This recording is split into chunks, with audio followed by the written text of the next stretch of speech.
네, 여러분 안녕하십니까. 저는 무릎관절 정형외과 전문의 최진호입니다. 예, 요즘 가을이 되면서 아침 저녁으로 날씨가 굉장히 쌀쌀합니다. 그래서 일교차가 커지게 되면서 여러분들 특히 호흡기 관련해서 건강관리에도 유념을 하셔야 될 것으로 생각이 됩니다. 그리고 가을이 깊어가면서 단풍도 절정을 이루고 있습니다. 그래서 단풍놀이를 위해서 산행을 하시는 분도 굉장히 많은 것으로 알고 있는데요. 산행을 하시는 건 좋지만 산행 전에 반드시 철저한 그 준비 운동 하셔서 예기치 않은 부상으로 고생하지 않도록 하시는 것도 중요하겠습니다. 산행을 하시다가 여러 가지 문제점들이 생길 수 있지만 특히 우리 허리나 무릎 부분에 부상을 입는 분도 많은데요. 오늘은 무릎 부상 중에서도 퇴행성 관절염만큼이나 그 빈도수가 많고 또 어느 연령대나 발생을 할 수가 있고 또 치료를 않고 방치하게 되면 퇴행성 관절염으로 악화가 되는 반월상 연골판 파열과 그 치료에 대해서 오늘 저와 함께 같이 알아보는 시간을 갖도록 하겠습니다. 네, 관절은 뼈와 뼈가 서로 연결돼서 맞닿는 부위입니다. 예, 무릎 관절도 마찬가지입니다. 이 무릎 관절은 허벅지 뼈라고 하는 대퇴골과 정강이 뼈라고 하는 경골이 서로 맞닿아서 연결이 되는 부위입니다. 이 연결되는 부위에는 우리가 전방 십자인대나 후방 십자인대와 같은 튼튼한 인대들이 서로 연결을 해주는 역할을 합니다. 이러한 뼈와 뼈가 맞닿는 부위에는 소위 말하는 물렁뼈라고 하는 관절 연골이 부드러운 관절 연골이 덮여 있습니다. 그리고 이 부드러운 연골을 보호하기 위해서 쿠션 역할을 하는 구조가 있는데 이것이 바로 반월상 연골판입니다. 네, 이 반월상 연골판은 말씀드렸듯이 그 연골과 연골 사이에서 연골을 보호하는 역할을 하는 것입니다. 이 연골판은 반월상 연골판은 반달 모양을 닮았다고 해서 반월상 연골판이라고 하는데 실제로 그 모양은 이 반달 모양이 아니라 보시는 바와 같이 초승달 모양이나 C자 형태로 되어 있습니다. 그래서 무릎의 관절의 모양을 따라서 안쪽 내측 반월상 연골과 외측 반월상 연골이 있는데 내측은 앞뒤로 좀 더 길고 얇은 형태를 띠고 있고 외측 반월상 연골판은 좀 더 동그란 모양을 띠고 있습니다. 그래서 이 반월상 연골판은 아주 탄력 있는 탱글탱글한 콜라겐 섬유로 되어 있어서 그 연골과 연골 사이에서 연골에 가해지는 체중과 충격을 흡수하는 역할을 합니다. 또 두 번째, 이 무릎뼈는 둥근 대퇴골이 평평한 경골 위에 얹혀져 있는 형태이기 때문에 이 반월상 연골판은 그 사이에 빈 공간을 채워주면서 충격을, 체중을 분산시키는 역할을 합니다. 그리고 이 반월상 연골판은 마찬가지로 관절의 접촉 면적을 넓혀서 어떤 관절 연골끼리 서로 맞부딪혀서 어떤 마모가 되지 않도록 윤활 작용을 합니다. 그래서 이런 관절 연골이 닳게 되는 것이 바로 퇴행성 관절염인데 반월상 연골판은 이 연골을 보호해서 퇴행성 관절염으로 가지 않게 하는데 굉장히 중요한 역할을 하는 구조입니다.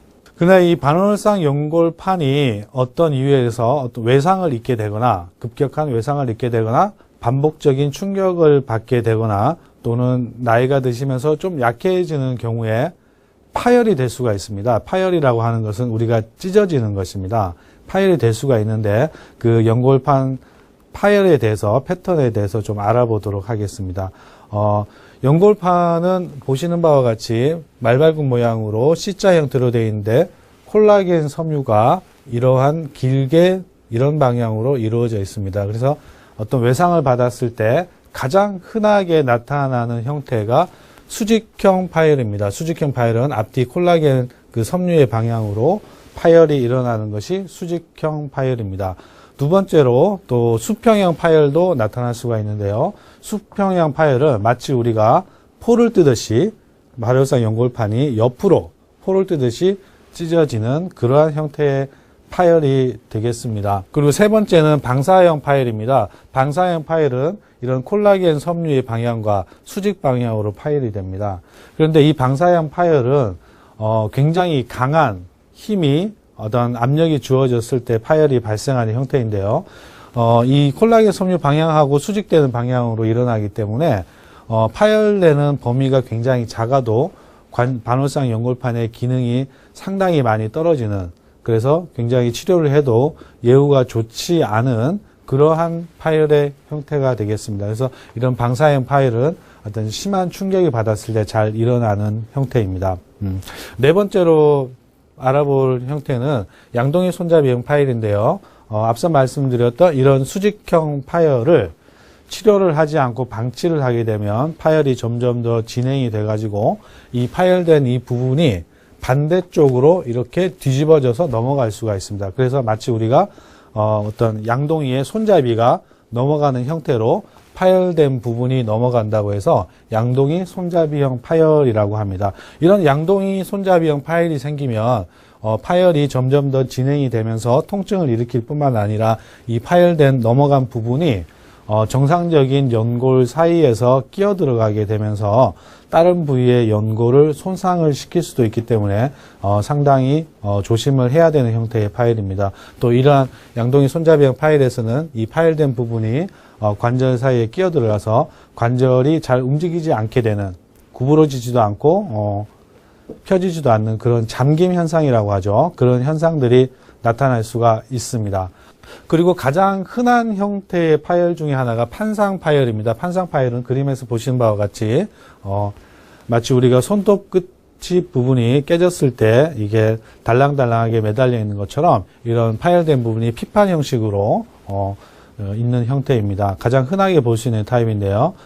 이런 판상형 파열일 때는 파열이 계속 진행이 되면서 통증을 일으킬 수가 있고, 마찬가지로 이 파열된 부분이 연골 사이로 끼어 들어가면서 통증뿐만 아니라 연골을 손상시키는 그러한 원인이 되기도 합니다.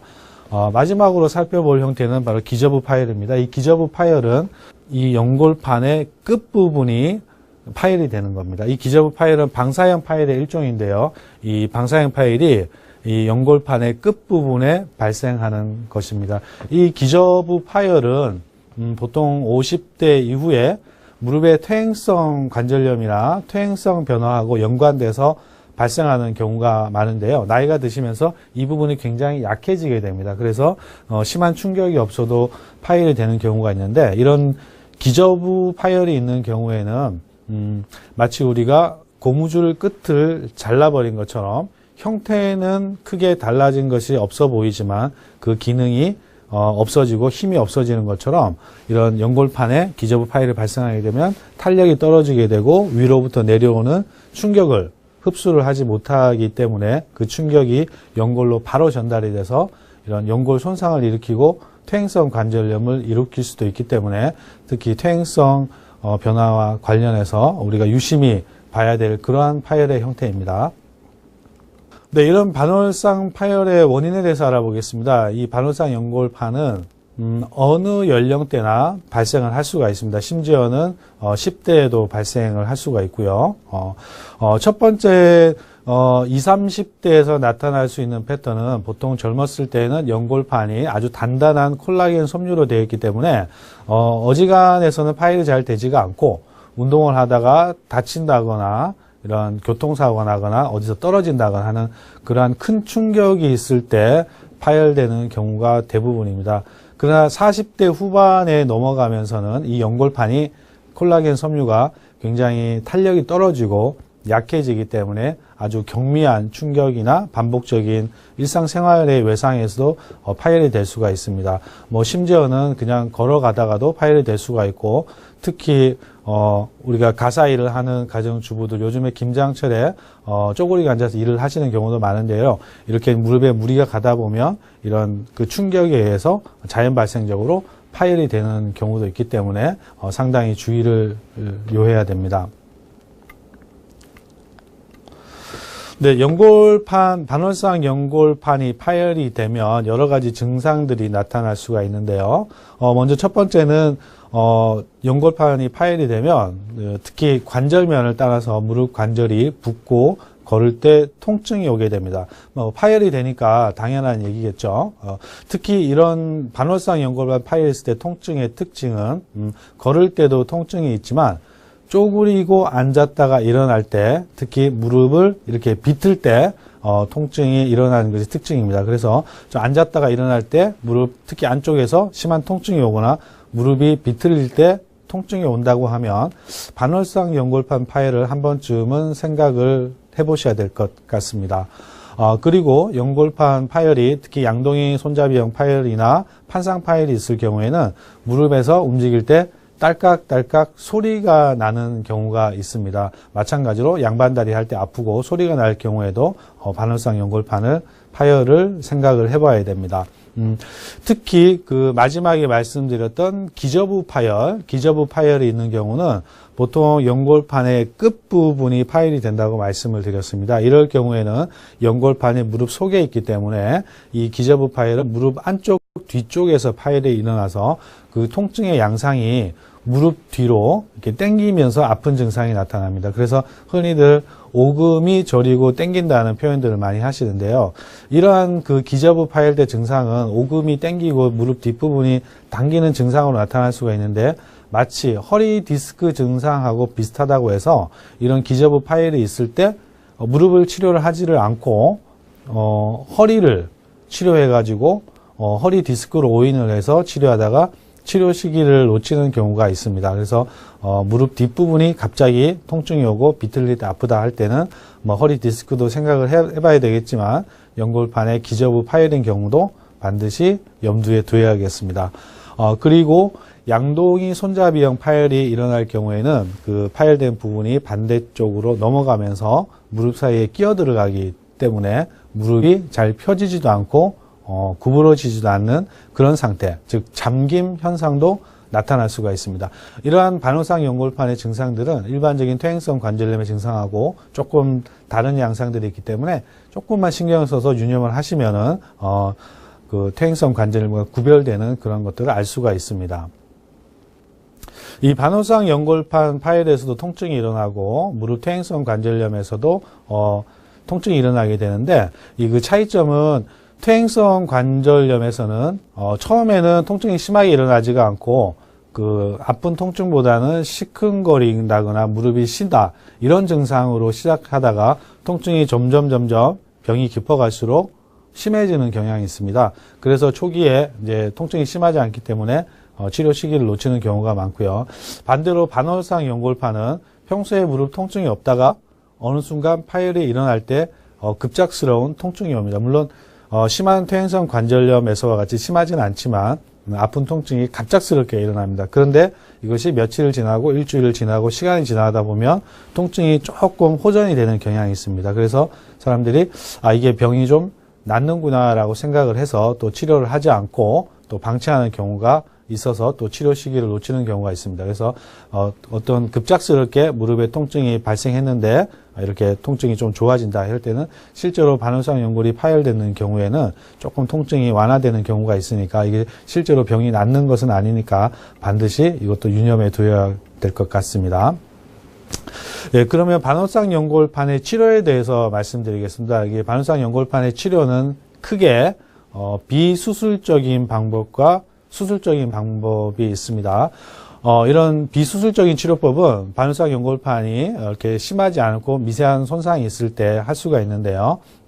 연골판의 바깥쪽 부위는 파열이 되거나 그 미세한 손상이 있을 경우에 자연 치유력이 있기 때문에 저절로 잘 치유가 될 수가 있습니다. 그래서 그럴 경우에는 무리한 활동을 하지 않고 우리가 염증을 가라앉히는 소염제라든가 통증을 완화시키는 그런 약물 치료를 통해서 증상을 완화시킬 수가 있고 물리치료나 좀 안정을 취하면서 혈액순환을 원활하게 해주면 잘 치유가 되는 수가 있습니다. 그리고 경우에 따라서 통증이 심할 때 통증 부위에다가 주사를 놓는 통증주사 치료나 파열에 된 부분을 우리가 치유를 하는 그런 증식치료라고 하는 주사요법을 시행을 할 수도 있습니다. 그러나 이런 반월상 연골판이 어느 정도 진행이 돼서 좀 크기가 크거나 전이가 돼서 잠김 현상이나 끼임 현상 그리고 그런 것들을 유발할 경우에는 어떤 수술적인 치료를 해야 됩니다. 그러나 이 반월상 연골판에 대한 수술은 대개 무릎을 절개를 하는 것이 아니라 이런 관절 내시경을 통해서 시술을 하기 때문에 이 관절 내시경 수술은 절개도 아주 작고 출혈도 되지 않고 수술 시간도 짧기 때문에 특별히 뭐 수술적 치료를 한다고 해서 뭐 수술에 대한 부담감은 갖지 않으셔도 될 것 같습니다. 그런 치료법에 대해서 자세하게 또 알아보겠습니다. 어떤 부위건 파열이 됐다, 찢어졌다라고 하면 당연히 꿰매서 붙여서 재기능을 하게 하는 것이 상식적인 얘기입니다. 반월상 연골판도 마찬가지로 찢어지는 파열이 왔을 경우에는 꿰매서 정상 기능을 회복하는 봉합술을 시행하는 것이 첫 번째입니다. 이 반월상 연골판의 이 바깥쪽 3분의 1 지점은 혈액순환이 잘 들어오는 부위이기 때문에 파열이 되더라도 혈액이 잘 통하고 혈액이 통한다고 하는 것은 잘 아물 수가 있는 부위입니다. 그래서 당연히 파열이 되고 찢어졌을 경우에는 꿰매는 봉합수술을 해야 됩니다. 이렇게 수직형 파열이 있을 때도 이런 형태로 봉합살을 이용해서 봉합술을 시행할 수가 있고요. 특히 이런 퇴행성 변화와 관련되어 있는 기저부 파열이 있을 때도 이것을 조기에 봉합을 해주면 제 기능을 회복할 수가 있습니다. 그러나 이런 봉합술은 반드시 혈액이 잘 통하는 바깥쪽 3분의 1 지점에 파열이 있어야 될 뿐만 아니라 치료 시기를 놓치게 되면 파열이 진행이 돼서 그러니까 혈액이 통하지 않는 부위까지 파열이 진행이 되면 봉합술을 시행할 수가 없습니다. 그리고 그 시기를 놓치게 되면 파열된 부분이 이미 무뎌져서 꿰매도 붙지를 않기 때문에 반드시 3주에서 6주 이내에 그런 골든 타임 때 치료를 하는 것이 좋습니다. 그래서 조기 치료가 굉장히 중요한 이유가 여기에 있습니다. 적절하게 봉합을 해주면 원래의 기능을 회복할 수가 있습니다. 그러나 이런 그 치료 시기를 어느 정도 놓친다거나 또 반월상 연골판의 안쪽 3분의 2 지점은 우리가 마치 머리카락이나 손톱과 같이 살아는 있지만 혈액이 통하지 않고 봉합을 해도 붙지 않는 부위입니다. 그런데 이걸 그냥 놔두게 되면 파열이 계속 진행이 되고 이런 파열된 부분이 관절 사이에 끼어 들어가서 정상적인 연골을 갉아먹기 때문에 이럴 경우에는 이런 부분을 마치 우리가 손톱 끝에 깨졌을 때 그것을 다듬어 주는 것처럼 살짝 다듬어주는 부분 절제술을 시행하게 됩니다. 많은 분들이 반월상 연골판 절제술을 시행한다고 하면 그런 연골판을 잘라내면 기능이 없어지지 않겠느냐는 질문들을 많이 하시는데 첫 번째는 봉합을 하는 게 원칙이고요. 그것이 안 될 경우는 부분 절제술을 하는데 이 절제술은 멀쩡한 이런 연골판을 잘라내는 것이 아니라 그림에서 보는 것과 같이 이미 기능을 잃어버리고 오히려 해가 될 수 있는 이 부분만 제거를 하는 것이기 때문에 연골판을 멀쩡한 연골판을 제거를 하는 것이 아닙니다. 그래서 연골판을 제거하면 뭐가 나쁘지 않겠느냐라는 걱정은 크게 하지 않으셔도 될 것 같습니다. 이런 치료 사례를 그림을 보면서 한번 살펴보도록 하겠습니다. 45세 여자분이셨습니다. 이분은 전형적인 기저부 파열의 형태로 왔습니다. MRI에서 보시면 외측 반월상 연골판은 정상으로 있지만 내측 반월상 연골판의 이 끝부분이 기저부가 파열이 되어 있습니다. 이럴 경우에는 마치 고무줄 끝을 잘라놓은 것처럼 형태는 있지만 힘을 못 받기 때문에 이런 기능을 못하게 됩니다. 그래서 실제로 관절 내시경 사진을 보면 이 부분이 윗부분의 뼈의 연골이고 아랫부분의 연골 그 사이에 연골판이 있는데 이 연골판의 기저부 부분이 파열이 된 형태입니다. 이렇게 파열이 된 부분을 탐식자로 당겨보면 그림에서 보듯이 이렇게 힘없이 밀려납니다. 그렇기 때문에 연골의 충격을 흡수해주는 역할을 못하게 됩니다. 이럴 경우도 조기에 발견을 해서 이렇게 봉합을 해주면 어느 정도 재활 기간을 거쳐서 정상적인 연골판의 기능을 회복할 수가 있습니다. 수술 후에는 MRI에서 연골판이 잘 연결이 되어 있는 것을 볼 수가 있습니다. 이런 경우는 정상적인 연골판의 기능을 회복할 수가 있습니다. 두 번째는 15세 남자분 형태입니다. 이분은 선천적으로 외측 반월상 연골판이 원반형 연골판이라고 하는 어떤 약간의 기형적인 형태를 가지고 있었습니다. 그래서 전형적인 양동이 손잡이형 파열이 있었던 경우고요. 정상적으로 이 뼈와 뼈 사이에 연골이 있고 연골판이 이쪽에 있어야 되는데 바깥쪽에 있어야 될 연골판이 파열이 되면서 완전히 반대쪽으로 뒤집어지면서 무릎 안쪽으로 끼어 들어와 있습니다. 그렇기 때문에 이런 부분들이 연골을 추가적으로 손상시킬 수가 있고 연골 사이에서 이런 연골판이 여기 있던 것이 이쪽으로 와서 끼어 들어가니까 무릎이 잘 구부러지지도 않고 펴지지도 않는 그런 상태로 내원하였습니다. 이럴 경우에는 당연히 복원을 해야 되겠죠. 내시경 사진을 보면 이 부분이 윗뼈의 연골 부분이고 아랫뼈의 연골 부분인데 그 사이에 있는 이 부분이 연골판입니다. 그런데 이 반월상 연골판이 정상적으로 이 위치에 있어야 되는데 이 부분에 파열이 일어나면서 정상적으로 있던 부분이 완전히 반대쪽으로 뒤집어져서 이쪽으로 넘어와 있는 것을 볼 수가 있습니다. 그래서 정상적으로 반월상 연골판이 여기 있어서 연골을 받쳐주는 쿠션 역할을 해야 되는데 이것이 엉뚱한 데로 가 있으니까 이것대로 이쪽에서 말썽을 일으키고 또 있어야 될 연골판이 없으니까 여기서는 정상적인 15세 나이임에도 불구하고 연골이 조금 손상되어 있는 이런 형태를 볼 수 있습니다. 그래서 이 반월상 연골판을 다시 원위치로 회복을 시킨 다음에 봉합을 시행하였습니다. 봉합을 시행하고 나서는 다시 수술 후 MRI에서는 연골판이 제자리에 다시 있는 것을 볼 수가 있습니다. 네. 어떤 질병이든지 그 원인을 정확하게 알아야 치료를 할 수가 있습니다. 그래서 무릎 같은 경우도 통증을 일으키는 원인이 굉장히 다양하기 때문에 그 원인에 맞춰서 치료를 하는 것이 중요합니다. 특히 이 반월상 연골판 파열은 어느 연령대나 나타날 수가 있고요. 또 한번 파열이 되면 치료를 적시에 하지 않으면 파열이 계속 진행이 돼서 퇴행성 관절염으로 발전할 수가 있는 질환입니다.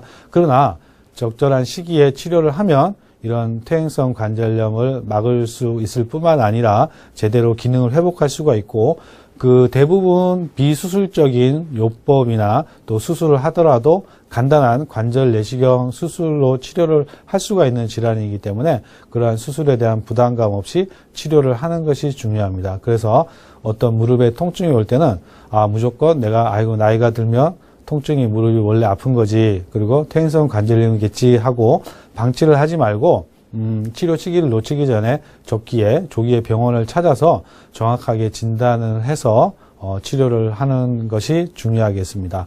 예, 그래서 인생 100세 시대 여러분들 무릎 특히 중년에 있어서 퇴행성 관절염도 잘 발생을 하고 또 반월상 연골판은 이 퇴행성 관절염의 초석이 될 수 있는 그런 질환들이기 때문에 항상 이런 부분 유념하셔서 여러분들의 무릎 관절 항상 건강하게 유지하시고 건강한 중년과 건강한 노년을 또 맞이할 수 있도록 준비하는 것이 중요하다고 생각이 듭니다. 예, 오늘 여기까지 반월상 연골판의 파열과 진단과 치료에 대해서 여러분과 같이 알아보는 시간 가졌습니다. 저는 무릎 전문 정형외과 전문의 재진호였습니다. 감사합니다.